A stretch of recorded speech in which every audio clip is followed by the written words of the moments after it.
So খুবই তাড়াতাড়ি কিন্তু আমরা আমাদের আপকামিং টুর্নামেন্ট FFWS BD 2026 ফল দেখতে পারবো। যে টুর্নামেন্টের ভিতরে অলরেডি কিন্তু কোন কোন টিম থাকতেছে কোয়ালিফাই করছে এটা কিন্তু অলরেডি রিভিল করে দেওয়া হয়েছে। এবং কি টুর্নামেন্টে একটা চেঞ্জেস, এটা এই টুর্নামেন্টের ভিতরে নরমালি যে নকআউট স্টেজ 3 দিন যাবত হয়, বাট এই টুর্নামেন্টের ভিতরে নকআউট স্টেজ 4 দিন রাখা হয়েছে। সো ফার্স্ট অফ অল আমরা যে 36টা টিম আছে, 36টা টিমকে আগস্টের 6 তারিখ, 7 তারিখ, 8 তারিখে ম্যাচেস দেখতে পারবো তাদের। সো তারা প্রত্যেকটা 36টা টিমই প্রত্যেক দিন 6টা করে ম্যাচ খেলবো এবং কি 6টা করে ম্যাচের ভিতরে প্রত্যেকটা টিমের একটা করে ম্যাচ আই থিঙ্ক লাইভ দেখানো হবো। সো টোটাল তারা 5 দিন ম্যাচ খেলবো। 36টা টিম একটা না 5টা দিন 6টা করে ম্যাচ খেলবো।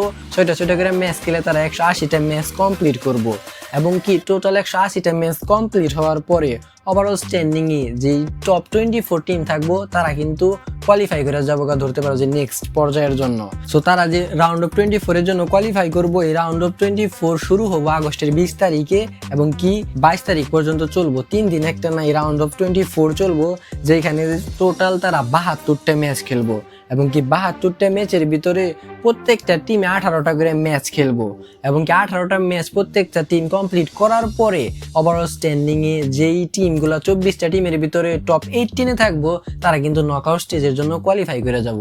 আর যেই নকআউট স্টেজটাই কিন্তু এবার ডিফারেন্ট, এখানে সেম 18টা টিম থাকতেছে, বাট তারপরেও এখানে 4 দিন যাবত নকআউট স্টেজটা হবো। সো এই নকআউট স্টেজের যে রুলটা, এটা হবে আগস্টের 27 তারিখ, 28 তারিখ, 29 তারিখ এবং কি 30 তারিখে 4 দিন হবে নকআউট স্টেজ। সো যে নকআউট স্টেজের 18টা টিমটাকে 4টা গ্রুপে ভাগ করা হয়েছে। সো গ্রুপ এ তে আমরা টপ 12টা টিম দেখতে পারবো পয়েন্টের দিক দিয়ে যারা সব থেকে আগে আছে। গ্রুপ বি তে আমরা 13 থেকে 14 নাম্বার 2টা টিম, গ্রুপ সি তে আমরা 15 থেকে 16, গ্রুপ ডি তে 17 থেকে 18। সো গ্রুপ এ তে থাকতেছে 12টা টিম এবং কি গ্রুপ বি সি ডি এই 3টা গ্রুপে 2টা করে টিম থাকতেছে এবং কি 2টা করে থাকার কারণ আমি তোমাদেরকে বুঝাচ্ছি। সো প্রথম দিন এই যে গ্রুপ এ আছে, গ্রুপ এর খেলা হবো। গ্রুপ এর খেলার পরে ওভারঅল স্ট্যান্ডিং এর ভিতরে যেই টিমটা টপ 2 এ থাকবো পয়েন্টের দিক দিয়ে, তারা ডাইরেক্টলি গ্র্যান্ড ফাইনাল যে হবে আমাদের ওইটার জন্য কোয়ালিফাই করব। সো গ্রুপ এ থেকে কোয়ালিফাই করার পর 2টা টিম 12টা টিমের ভিতরে, তাহলে কিন্তু 10টা টিম থাকতেছে। সো ওই 10টা টিম প্লাস গ্রুপ বির ভিতরে যে 2টা টিম আছে, সো এদের 2টা মিলাইয়া কিন্তু 12টা টিম হয়ে যাইতেছে। সো এরা 12টা টিম কিন্তু আবার দ্বিতীয় দিন ম্যাচ খেলবো। সো দ্বিতীয় দিন ঠিক সেম ভাবে ডে 1 এ যেরকম হয়েছে ওই রকম ভাবে কিন্তু আমরা টপ 2টা টিমকে গ্র্যান্ড ফাইনালে দেখতে পারবো। সো দ্বিতীয় দিনও সেম, তৃতীয় দিনও সেম। সো 3 দিন এরকম ভাবে সেম হওয়ার পরে কিন্তু আমরা 3 দিনে কিন্তু 6টা টিম পেয়ে যাইতেছি ফাইনালিস্ট।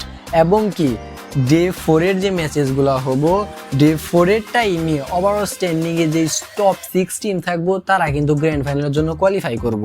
সো আমরা 3 দিনে 6টা টিম পাইতাছি এবং কি ডে 4 এর টাইমে আমরা 6টা টিম পাইতাছি। টোটাল 12টা টিম মিলে কিন্তু আমরা আমাদের গ্র্যান্ড ফাইনালিস্ট পাওয়া যাইতাছি এই নকআউট স্টেজের ভিতর থেকে। সো নকআউট স্টেজ থেকে গ্র্যান্ড ফাইনালের জন্য কোয়ালিফাই করার পর কিন্তু আমরা ধরতে পারবা গ্র্যান্ড ফাইনালটা অনেকটাই কিন্তু আমরা 2 দিন দেখতে পারবো 2টা ফরম্যাটে। ফার্স্ট সেপ্টেম্বরের 4 তারিখে আমরা পয়েন্ট রাশ দেখতে পারবো এবং কি সেপ্টেম্বরের 5 তারিখে আমরা চ্যাম্পিয়ন রাশ দেখতে পারবো, ইয়ানি কি ধরতে পারো যে আমাদের গ্র্যান্ড ফাইনালটা দেখতে পারবো। সো এখানে পয়েন্ট রাশটা কি? পয়েন্ট রাশটা হচ্ছে বেসিক্যালি তোমরা ধরতে পারো যে ওভারঅল স্ট্যান্ডিং এ মানে 12টা টিম যখন একে অপরের সাথে ফাইট করবো, ফাইট করার পর পয়েন্টের দিক দিয়ে যে টিমটা সব থেকে বেশি আগাই থাকবো ওই টিমটা একটা প্লাস পয়েন্ট পাবো, মানে 10 পয়েন্ট এবং কি ওভারঅল স্ট্যান্ডিং এ যারা সেকেন্ডে থাকবো তারা 7 পয়েন্ট। সো এরকম একটা প্লাস পয়েন্টে এবং কি এক্সট্রা পয়েন্ট পাবো তারা সেপ্টেম্বরের 5 তারিখে যে গ্র্যান্ড ফাইনালটা হবো চ্যাম্পিয়ন রাশ ওইটার জন্য। সো যারা কিনা অলরেডি 10টা পয়েন্টে ধরো ম্যাচ কোনোটা না খেলে 5 তারিখের গ্র্যান্ড ফাইনালে কোনো প্রকার কোনো ম্যাচ না খেলে তারা 10 পয়েন্ট 7 পয়েন্ট আইগাই থাকবো। আর আইগাই থাকা মানে বুঝোই তো যেই টিমটাই আইগাই থাকবো তাদের কিন্তু হাই প্রবাবলি চান্সেস থাকে তারা তাদের চ্যাম্পিয়ন রাশ ফরম্যাট তাড়াতাড়ি অ্যাক্টিভ করে ফেলাবো। সো এরকম ভাবে পয়েন্ট রাশ হওয়ার পরে আমরা আমাদের চ্যাম্পিয়ন রাশটাও তো কম বেশি তোমরা সকলেই জানো, আবার তারপরে বইলা দেই যে এখানে ওভারঅল যেই টিমটা সব থেকে আগে 90 পয়েন্ট কালেক্ট করবো, কালেক্ট করার পরে যে টিমটা বইয়া করবো সে কিন্তু চ্যাম্পিয়ন হিসেবে গণ্য হবো। সো এটাই হচ্ছে ওভারঅল এই টুর্নামেন্টের সিনারিও ফরম্যাটটা। আশা করি তোমরা কম বেশি বুঝতে পারছো, বাট যদি তোমরা কোনো বিষয় না বুঝা থাকো তোমরা নিঃসন্দেহে আমাকে প্রশ্ন করতে পারো কমেন্ট সেকশনে। সো এতটুকু ছিল আজকের এই ভিডিওর ভিতরে। Bye bye.